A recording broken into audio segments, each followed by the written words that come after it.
Here we have the stealth plate curtains on this R35 from 510 Auto Group. A cool way to hide your plates using a remote. It's sleek, so it doesn't really stand out other than looking like a normal plate frame. It comes with a remote, and when clicked, the sheet rolls down and covers your plates. It's a direct plug and play install and hooks onto your 12-volt port or cigarette lighter. It can be activated when the ignition is on, while parked, or while moving. The remote has a 50-meter range. They come in different sizes, so the one on the GTR is the US style for 12 by 6-inch plates. There's EU size, same for UK and GCC long plates, as well as Australia and South America. The US and EU style size covers lots of other countries too. It's just a simple style reference name.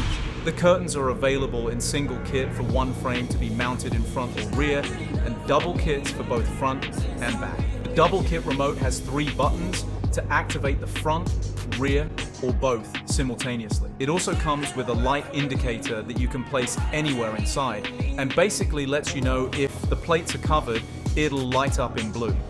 The stealth plates fit most makes and models and ship worldwide. They also have the curtains for motorcycles and other stealth plate models like the flippers, vanishers, and veils.